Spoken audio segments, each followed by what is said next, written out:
Hi everybody, it's Miss Phoebus again with Lesson 8, Compound Inequalities. And compound, just like a compound word like doghouse or newspaper, is two separate words that combine together to make a new word. So a compound inequality are two inequalities that come together to make a new inequality. And there are two types of those. And we'll talk about those in a second. Your learning goal for today: I can solve and graph solutions of linear inequalities in one variable with compound inequalities being the focus. And I'm going to teach you the state standard where we're solving linear inequalities in one variable again. Kind of goes along with what we did the past couple days. Alright, so again, this comes from the book that I wrote, so if you're worried about it being all nice and neat, it's going to be okay. I'm going to do a lot of instruction at the beginning, and then we're going to do some U-tries kind of closer to the end. There are two types of compound inequalities. The first type is called OR. That's why it says graph, solve, and write an OR compound inequality. And how I know it's an OR compound inequality is you will actually see the word OR written in your compound inequality or in your instructions.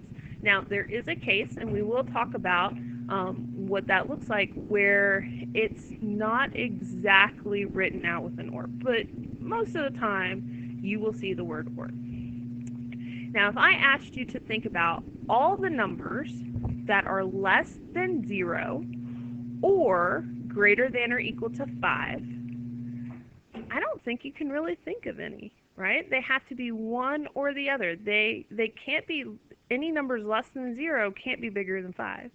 And any numbers bigger than 5 can't be less than 0. So our answers don't fall into both categories. They fall into one category or the other.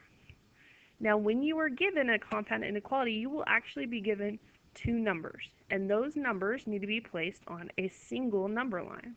So when I go to graph this, I want to put two numbers on my number line. I'm not worried about spacing, but I do want 0 to be on the left of 5 because 0 is smaller than 5. Next, I'm going to figure out, should I have open circles or closed circles? Open circles are going to be with no equal to bar, like this one, less than 0, no equal to bar, open circle. For the other one, greater than or equal to 5 is going to be closed. All right, now let's talk about shading. Graph all real numbers that are less than 0. So less than 0 would be starting at 0 and everything to the left. Greater than or equal to 5 would start at 5 and shade to the right. And so because I have those arrows moving away from each other, the shading moves away from each other. And you will see, and you will be noticing, hopefully, that when we graph or compound inequalities, we will be graphing away from the 2 points. So an OR, and somebody once told me that the OR compound inequality, if you like draw this and make this look like a boat, I don't know, we'll put a sail on this boat. That's not a very good sail. Let's admit, okay, it's not a very great boat. But anyway, if this is a boat, and these are the oars, a different kind of oar, but these are the oars on a boat, might be helpful. I don't know. Anyway, you're not having any kind of overlapping answer is basically what's going on. Okay, let's look at graphing another one. So graph all real numbers that are less than or equal to -2 or greater than 2. Why don't you go ahead and try this one? Since I've already given you an example, try this one and see if you can figure out what the graph would look like.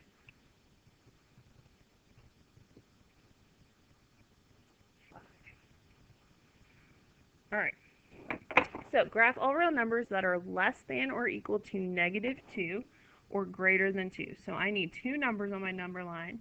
-2 is one, 2 is the other. -2 is smaller, so it goes on the left. +2 is larger, it goes on the right. Then let's look what's going on with -2. We want less than or equal to. Oh, here was my or. I got excited about or. This or is with the less than or equal to. So that or is going to have, because it has an equal to bar, that piece is going to be closed.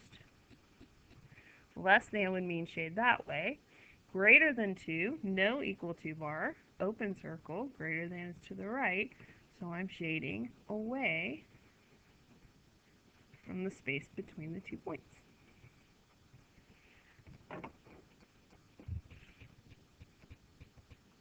All right, so notice, here's 3 and 4, notice that I have the word or in each of these.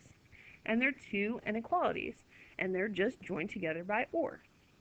So what I'm going to do, what I like to do is I like to split this right down the middle. I have 2 places to do work for each of those inequalities, and my job is to just make sure that the answers to both those inequalities get graphed on the same number line. So I'm going to work with the 2x plus 3 is less than 9. I'm going to work on solving that for x. Divide by 2, x is less than 3. Now before I graph that, I need to solve the other inequality because I don't really know the placement where to put the 3 on my number line, and I really don't feel like going back and erasing anything. So I'm going to work the problem on the right, and then I'll pull them together and graph them on the number line. So I'm going to add 6. Negative 3x is less than negative 18. Oh, watch out, we're dividing by a negative. X is greater than 6. So on the number line, 3 is smaller than 6, so 3 is here, 6 is here. Notice that they both don't have an equal to bar, so both get open circles. And then for the 3, less than 3 is to the left. And then for the 6, greater than 6 is to the right. So you're just solving each inequality by itself and then graphing both of them on the same number line. Let's look at number 4. I'm going to subtract 1. 4x is less than or equal to negative 4. Divide by 4. I'm not dividing by a negative, I'm dividing by a positive. I get x is less than or equal to negative 1. And then on the other side, I'm going to add 3. 5x is greater than 20. Divided by 5, x is greater than 4. So I have 2 numbers. The smaller one is going to be negative 1 on the left, 4 on the right. 4 has an open circle because there's no equal to bar, but negative 1 has a closed circle because there is an equal to bar. Well, x is less than or equal to negative 1 is to the left. X is greater than 4 is to the right. Now, at this point, I want to kind of caution you because we are going to pick up, in the future, we're going to pick up some other compound inequalities. So I don't want you to get in your head that anytime you see the word or written, you automatically know what that is, because I really want you to look at reading the inequalities. Sometimes, and there's always an exception to the rule.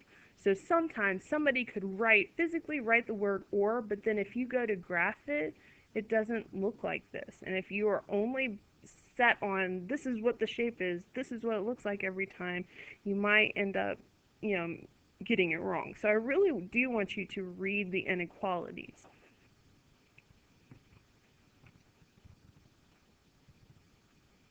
All right.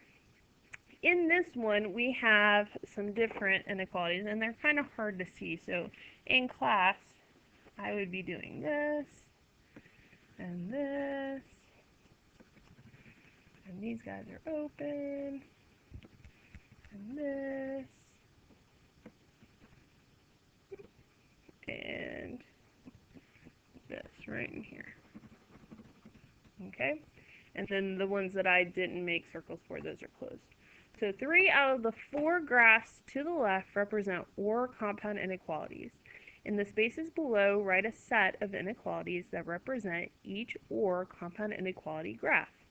If it is not an or compound inequality, indicate so. So if you look at all 4 of those pictures, graph 4 is the one that doesn't match. So graph 4, not an or inequality. Okay, but for the others, they are or compound inequalities. And so what I would do, because we're going to actually write from what we have had is we've had the inequalities and then we make the number line. Now we've got the number line, we're going to make the inequalities. So for all of these, the very first thing I would do is I would start with the word or. Because you have the graph, you get to determine and you can use the word or. The other thing that you need to do is you need to pick a variable, and you're going to use that variable twice. So I like x, so I'm going to fill those in. X, x, x. You can use whatever variable you like. N, T, B, I don't care. But you need to pick a variable. Now, what we have some numbers. So let's look at graph 1. It looks like I start at 0. And I'm going to the left, so that is definitely a less than. Because this is a closed circle, it's going to be a less than or equal to. So with the one on the left, I want to draw a less than or equal to, and my number that I'm looking at there is 0. For the other side, looks like I'm starting at 5, and I'm going to the right, so it's a closed circle, and I'm going to the right, so I want it to be greater than or equal to 5. So you're using, and if you notice, in all these cases, we're using the same numbers, but what we are going to be doing is we're going to be changing, is it less than or equal to, greater than or equal to. Alright, so for this one, we still have 0. But because it's an open circle, shaded to the left, it's just going to be less than. For this one, open circle, starting at 5, shading to the right, it's a greater than.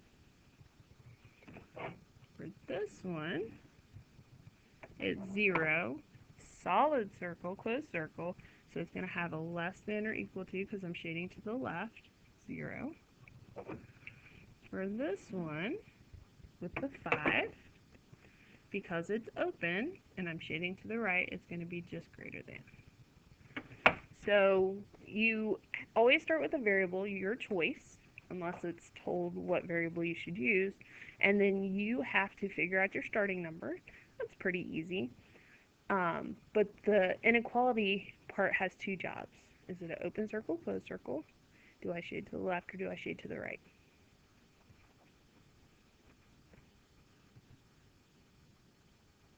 Alright, so our other compound inequalities are and compound inequalities. So you can, make sure I highlight the right words, you can see and, you're going to see and more when it's in word format.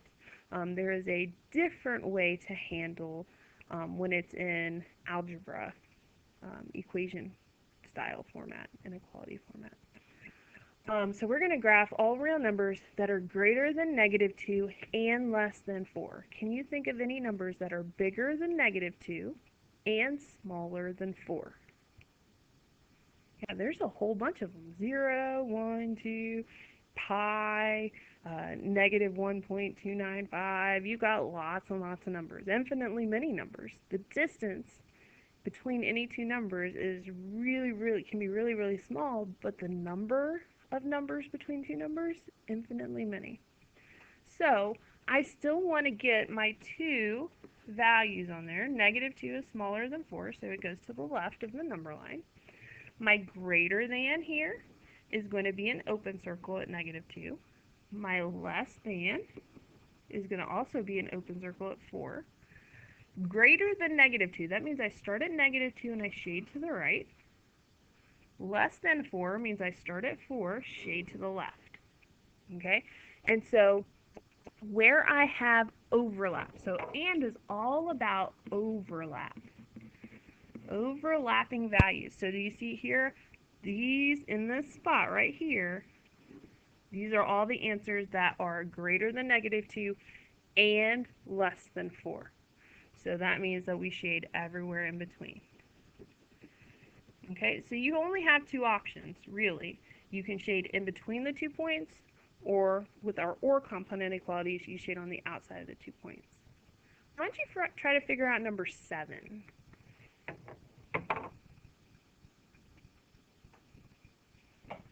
All right, we're going to graph all real numbers that are less than or equal to 2 and greater than -1. So my two numbers, -1, +2. All right, less than or equal to 2 would be closed circle. Greater than -1, open circle. All right, less than or equal to 2, shade to the left. Greater than -1, shade to the right. There you go, right there. Now, these arrows that I'm drawing up at the top are more to show you, because you can't see me wave my arms, show you where I want you to shade. Usually I'm doing a lot of pointing and a lot of arm movement right about here, using my arms and wildly flailing about. But that's what the arrows are for. So the ands, you're shading in between the 2 points. The ors, you're shading on the outside of those 2 points. All right, so you could physically write 2 inequalities and put the word and in between them. But most of the time, you do not see that. It's possible. And you would work it and graph it just like we did with the ors. You would just read what the inequality was telling you. But this is what they like to do, especially on the ACT, because you look at that and if you've never seen a compound inequality, especially one of these, you're going, what am I going to do? There's 2 inequality signs. There's 3 parts. There's not a left and a right. There's a left, middle, and a right. And that is true. So I'm going to show you 2 ways. There is a good reason to know both ways, because this first way I'm going to show you with the unhooking is not very speedy, but if these compound inequalities get difficult, this is the way to go. So what I'm going to do is I'm going to write this inequality first. So I'm going to write -8 is less than x minus 5. And then I'm going to write this piece over here. X minus 5 is less than or equal to -2. Now, what I've done is I've unhooked. And again, you can't see my hand motion, but I really do. Like, there's an unhooking of these. Because remember, in that graph, there's an overlap. There's an overlap in my, how my inequality is written. So what I'm doing is I'm tearing those inequalities apart. I'm unhooking them so I can work it. Now with this one, and I'm going to show you a little trick in just a second, which I think might help some of you. -8 plus 5 is -3 is less than x. Remember how I told you when you graph, you want your variable on the left? So what you can do, and I may have talked about it before, but you can switch sides as long as you flip the sign. So you see how my inequality is going to eat the x, or it's pointing at the -3? As long as I flip that and it's still doing the same thing, then I should be good. Okay, so when I switch sides, I switch the sign. Let's look at the other one. I'm going to add 5. X is less than or equal to 3. And then I get my 2 numbers on there. -3 and 3. -3 has an open circle. +3 has a closed circle. -3 is greater than. 3 is less than or equal to. So do you see how those arrows are pointing at each other? That means shade everything in between. There you go. But again, those arrows are not needed. It is one way to do it. So I did tell you that there is a shorter way to do it, but I don't want to do that. I'm going to do that in the next one. But unhooking is one way to do it. And if that's the way you like, that's the way you prefer, go for it. Okay? Number 9, I'm going to show you a little bit of a shortcut, but you have to remember that you're not just working with one inequality, you are working with 2. So when I look at this, I am going to pay all my attention, using my shortcut, I'm going to pay all my attention to the middle, and I'm going to ask myself, if I was going to solve for x, what would the first thing that I would do? What would that be? So I see a plus 4. The opposite of adding 4 is subtracting 4. So I would subtract 4 here.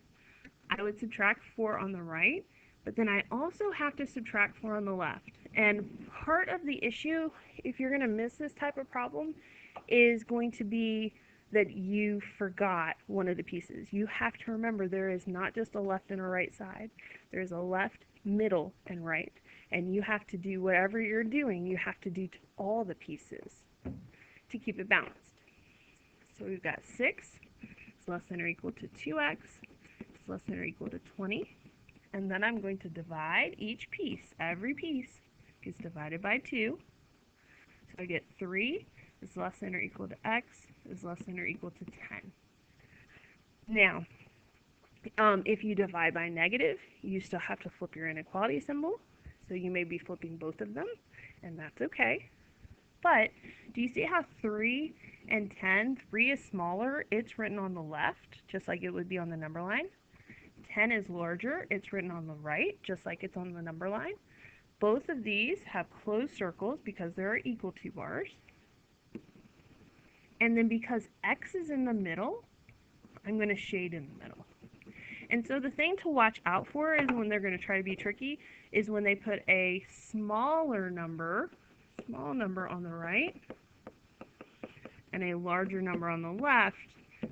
And what that's going to do, or if your inequalities, for this, your inequalities will always be pointed to the left for it to be an and. If they happen to sneak in something like a divide and they both point to the right, then this is going to be an or. So both pointing to the left should be an and as long as the numbers, the one on the left is smaller, the one on the right is larger. If that gets mixed up, then it's probably hiding an or if they have the inequality symbols pointed to the right, that may be hiding an or. So you kind of have to play around with that. Now, if you're having trouble reading this, one thing that you can do is you can unhook, kind of like what we did in the last one, unhook the answers. And then for this piece, x is less than or equal to 10. So this piece you should be able to see going that way. This one you might need to rewrite so that you can see it's going that way. So it's kind of a what do you need? If you're okay with the idea of x being between 3 and 10, and because I have my less than, really you read this 3 is less than or equal to x is less than or equal to 10. So x is definitely between those two values. So you're going to have to kind of play around with how to read those. I think we're going to skip this part, but this is just writing. Well, I'll do a couple of them. 4 is definitely not an and, it's an or.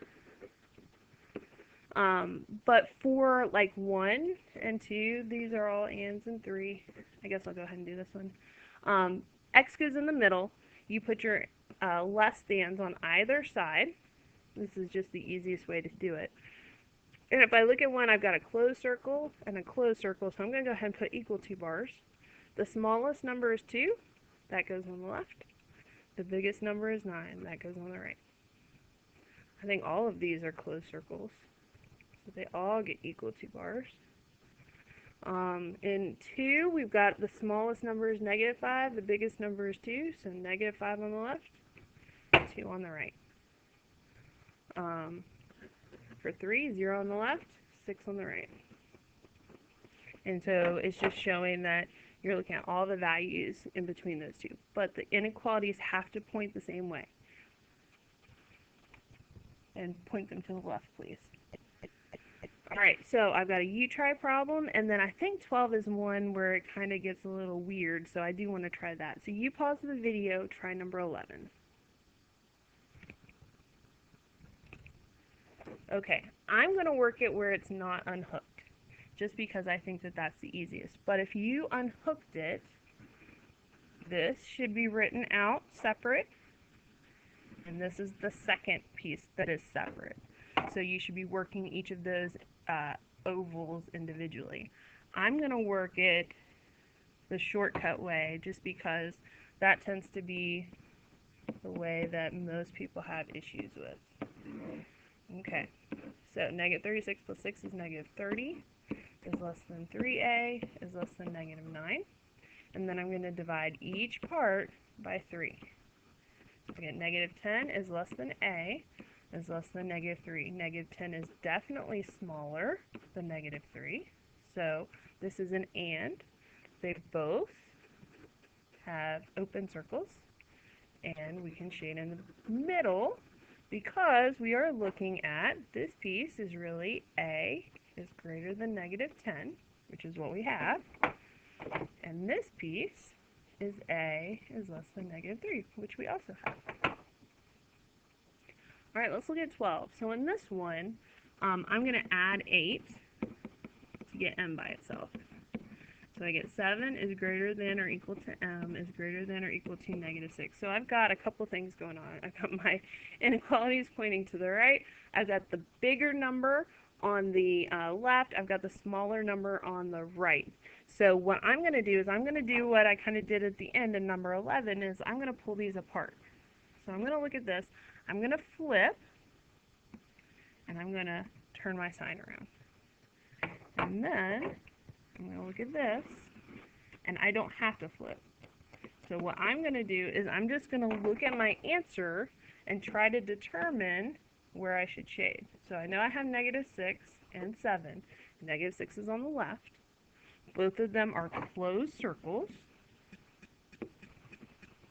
All right, greater than negative 6, that's to the right. Less than or equal to 7, that's to the left. Shade right in the middle. All right, let's look at 13, 14. Why don't you go ahead and try? It looks like number 13 is an or. So pause the video, see what you can do.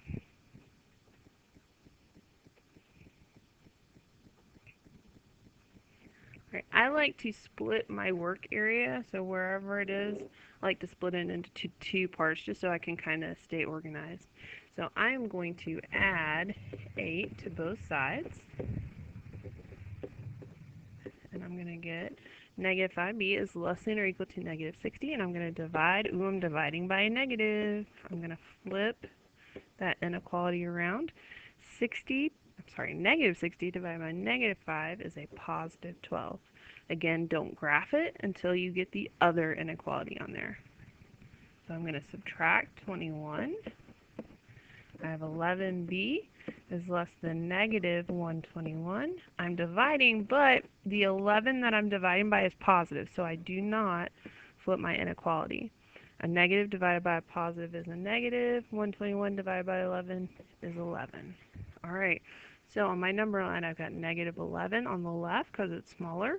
I've got 12 on the right because it's bigger. 12 is a closed circle because it's got equal to bar. 11 is an open circle because it doesn't have an equal to bar. Greater than or equal to 12 is to the right. Less than negative 11 is to the left. And this is an or, so it looks like it follows the pattern. All right, I'm going to try number 14. I am going to try to solve for p, so I'm going to move that 11 first. I'm going to subtract 11 here and here and here. Remember, it's 3 places. 36 minus 11 is 25. It's less than or equal to, watch out, that's a negative 5p. It's less than or equal to 66 minus 11 is 55. And then I'm going to divide by negative 5. So I'm dividing by a negative. I have to flip my signs. I have to flip both of them. So 25 divided by negative 5 is negative 5. Flip my sign. There's a p. Flip my other sign. 55 divided by negative 5 is negative 11. So on my number line, negative 11 is on the left. Negative 5 is on the right because negative 11 is less than, smaller than, negative 5. Both of them are closed circles. All right, and then let's look. This one, I can kind of see p is greater than negative 11, so I'm going to be going greater than. For the other one, I'm going to be flipping it just so I can get a good picture. So flip that sign when you flip your letters. So p is less than -5. So even though the signs ended up both pointing to the right, those numbers are backwards. The -5 is bigger than the -11. So I am shading in between.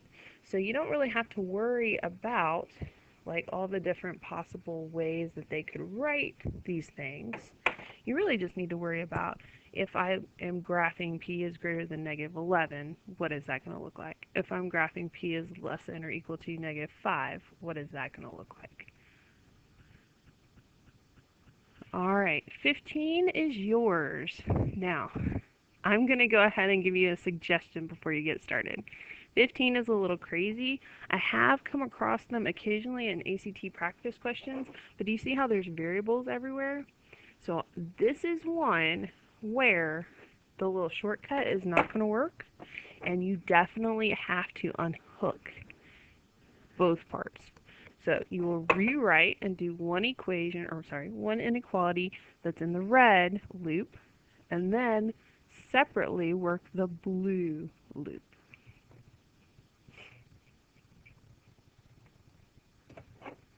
All right, for the red, I'm gonna, let's see, add 4v. So I get 9v plus 10 is less than or equal to -17. Subtract 10. 9v less than or equal to -27. Divide by 9. V is less than or equal to -3. And then, when I do this, I'm going to have -4v minus 17 is less than 9 minus 2v. So there's more writing to this, but because the variables are kind of everywhere, this is the best method. All right, I'm going to add 2v. I've got -2v minus 17 is less than 9. Add 17. -2v is less than 26. Divide by -2. V is greater than -13. So on my number line, I've got -13 on the left, -3 on the right, because that's how they go on the number line. The -13 has an open circle. The -3 has a closed circle. I'm greater than -13, so I'm shading to the right of -13. I'm less than or equal to -3, I'm shading to the left. This is where I shade. Those are where all my answers are. Now you can check if you're not 100% sure you're shading in the right area, so zero's in here somewhere. Zero is my favorite one to... No, it's not. Miss Phoebus, zero's over here. So 0 is my favorite one to plug in. This one I want to plug in 0. So you could plug in -10 everywhere there's a v, and then see if you end up with a true statement. So that's something you can do. All right, I think this is the last one. Let's look at 16. It's an OR. I would subtract 8x. So -7x plus 18 is greater than or equal to 4. Subtract 18. -7x is greater than or equal to -14. Divide by -7. Ooh, we're going to have to flip that inequality. X is less than or equal to 2. And then on the other one, okay. So what I would do is I would move the constant first. If you move the 15x first, let me show you what that's going to look like. So I would do the 20 first, but that's just me. I'm going to move this, I'm going to move this, and I'm going to have, -20 is less than or equal to, everything canceled on the right, 0. Okay? So this is, -20 is less than or equal to 0. This is true. So that means it's infinitely many solutions. Okay, so if I graph x is less than or equal to 2, here's 2, closed circle, there's less than or equal to 2. So that's the answer, or there's infinitely many solutions. So the infinitely many solutions actually kind of takes over and says, well, yeah, you got all of those answers, that works, but also all these answers work. for the other guy, the other equation that's on the right, inequality, I keep calling them equations. So really, the infinitely many solutions kind of takes over.